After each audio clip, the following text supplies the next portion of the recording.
શિક્ષણ દ્વારા સમાજ ઉત્થાનનો એક વિચાર લઈને કેટલાક કર્મવીરોએ ગોષ્ઠી સમન્વયનું રૂપ લઈને એક કરતાં 100માં દરવાજે આજે પ્રવેશ કર્યો છે.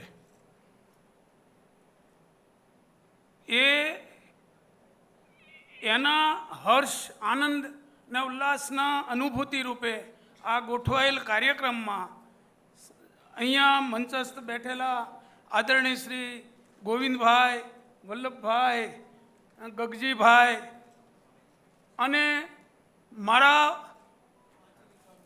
વડીલ બંધુ વાલા એવા આદરણીય શ્રી પ્રતાપભાઈ, નર્મદ દાદા અને બધા જ મંતસ્થ મહેમાનો, સામે બેઠેલા શિક્ષણવિદો, ગોષ્ઠીના બધા સૈનિકો અને સૌ ભાઈઓ બહેનો, હું હીરજી ભીંગરાડિયા બોટાદ જિલ્લાના ગઢડા તાલુકાના માલપરાથી આવું છું.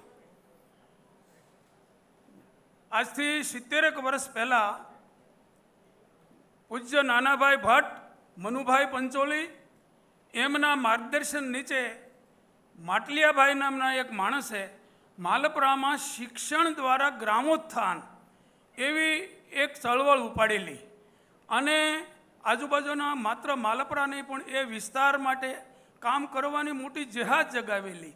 અને એમના જે સાથી કાર્યકરો હતા એમાંના પ્રતાપભાઈ એમના એક અદના કાર્યકર તરીકે એમાં સેવારત હતા.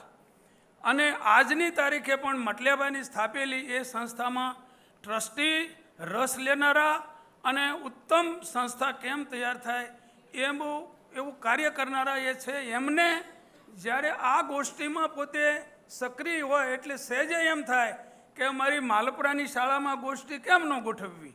અને એ 1900 અમારી 65મી ગોષ્ઠી 2012માં અમે એના યજમાન બનેલા. 3 દિવસના એના કાર્યક્રમમાં જુદી જુદી જગ્યાએથી વિષય નિષ્ણાંતો લાવ્યા, શિક્ષણવિદો લાવ્યા, કેટલાય સાહિત્ય રસિકો લાવ્યા અને 3 દિવસના ભરચક કાર્યક્રમની અંદર અમારા બાળકો, અમે બધા કાર્યકર્તાઓ, અમારા ગ્રામજનો અને આજુબાજુથી આવેલા શિક્ષણમાં રસ ધરાવનારાને આમંત્રણ આપ્યા હતા. એ બધાને એક નવી દિશા મળી, કામ કેમ કરવું એની સૂઝ પડી અને શિક્ષણમાં શું હોવું જોઈએ, શું ન હોવું જોઈએ એનું ઘણું માર્ગદર્શન મળ્યું. અને એ બધા દ્વારા માત્ર એક વિસ્તાર નહીં, આખા રાજ્યની અંદર હું જોઈ શકું છું કે 100 ગોષ્ઠી થઈ છે. એ કેટલી બધા જિલ્લાઓમાં થઈને થઈ છે. એટલે આ એક વિચાર એ કેવો દ્રઢ થઈ રહ્યો છે. મારું કહેવાનું એવું છે, જ્યાં જ્યાં ગોષ્ઠી થઈ છે ત્યાં એનું એક વાતાવરણ ઊભું થયું છે, એક નવો વિચારનો આયામ ઊભો થયો છે. અને એ સરાહનીય એવી આ ગોષ્ઠી સમન્વયની પ્રક્રિયા છે. બહુ જ મારે થોડુંક વિશેષ કહેવું છે કે અરે અમારે બધા પૂર્વ યજમાનોને ભેળા થઈ અને આ સૃષ્ટિ સમન્વયને ગોષ્ઠીના કાર્યકરોને એનું સન્માન આપણે કરવું જોઈએ. આપણે માટે એણે કેટલો સમય આપ્યો છે, કેવું કેવું કામ કર્યું છે. 3 દિવસો એક ગોષ્ઠીમાં 3 દિવસ, આ 100મી ગોષ્ઠી તમે જુઓ કેટલો સમય એણે આપ્યો છે. એને બદલે એ આપણા આયોજકો, આપણા યજમાનોનું સન્માન કરી રહ્યા છે. મને તો એ જુદું લાગ્યું, પણ હવે મોટા કહે છે એ વાત સાચી હશે એમ માનીને આ સ્વીકારું છું. અમને આ ગોષ્ઠીથી અને આ સન્માન મળ્યું છે એનાથી અમને પણ એક નવું બળ મળ્યું છે, નવી દિશા મળી છે. સૌનો આભાર. મિત્રો, નાનુભાઈનો આપણે પ્રતિભાવ લઈએ પહેલાં આદરણીય PM પરમાર સાહેબના ધર્મપત્ની શ્રી હાજર છે, પુષ્પાબેન. એમનું સન્માન આપણે કરીએ. આદરણીય પુષ્પાબેન, આપ આવો. સ્ટેજ ઉપર ન આવી શકે તો ત્યાં પ્રતાપ દાદા, નર્મદાદા ત્યાં આવે. મિત્રો, પ્રેરક પ્રેરણાતા આપણા સમન્વયના જે પાયો જેમણે નાખ્યો સમન્વયનો એવા આદરણીય મુરબ્બી સ્વ પુરુષોત્તમભાઈ પરમાર, જિલ્લા શિક્ષણ અધિકારી તરીકે એમણે કાર્ય કરતાં GCRTના નિયામક પદ સુધી એ પહોંચ્યા અને કંઈક કરવાની ખેવના સતત એને એવી કંઈક તાલાવેલી રહેતી કે શિક્ષણની પ્રક્રિયામાં કંઈક થવું જોઈએ.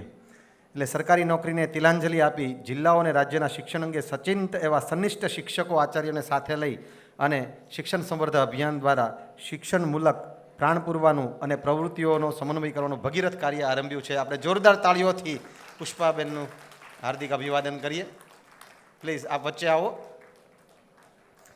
સમન્વય દ્વારા ગુજરાતભરના શિક્ષકોને એક નવી દિશા બતાવનાર, રાહ ચીંધનાર આદરણીય મુરબ્બી પરમાર સાહેબને આપણે કઈ રીતે ભૂલી શકીએ. શરૂઆતની ગોષ્ઠીઓમાં સ્વયં ઉપસ્થિત રહીને શિક્ષણના વિવિધ પાસાઓની ચર્ચા કરતા, પ્રત્યેક વિષય અને ખાતાકીય નિયમોની સમજૂતી આપતા અને એનું તલસ્પર્શી માર્ગદર્શન આજીવન આપણને પ્રાપ્ત થયું છે. એવા પરમાર સાહેબના ધર્મપત્ની શ્રી પુષ્પાબેનનું સન્માન કરતાં આપણે આનંદ અને ગૌરવની લાગણી અનુભવીએ છીએ. નર્મદ દાદા અને પ્રતાપ દાદા દર વખતે તમામ ગોષ્ઠીઓમાં, પ્રત્યેક ગોષ્ઠીઓમાં આદરણીય પરમાર સાહેબને યાદ કરે છે. સ્પેશિયલ એમના ઘરે જઈને આમંત્રણ આપવા માટે પણ એ ગયેલા. સમન્વયના માનસ પિતા, પાલક, પોષક અને પ્રેરક આદરણીય પરમાર સાહેબ રહ્યા છે. ખૂબ ખૂબ ધન્યવાદ.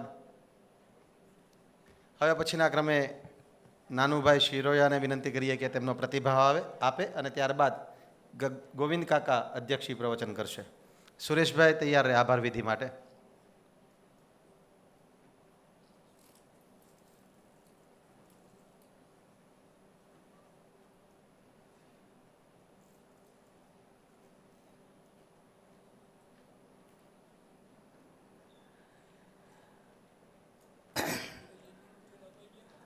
આજના મંગલ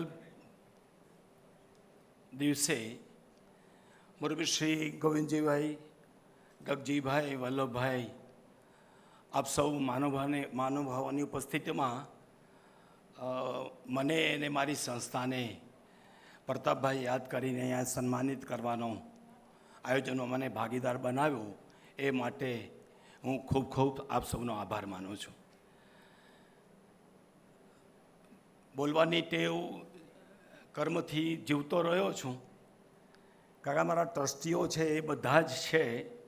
એના ભવ્ય ભૂતકાળમાં જાઉં તો 1963માં વાળુકડમાં મુરબ્બી દલસુખભાઈના કહેવાથી આ સંસ્થાની છે સ્થાપના કરી.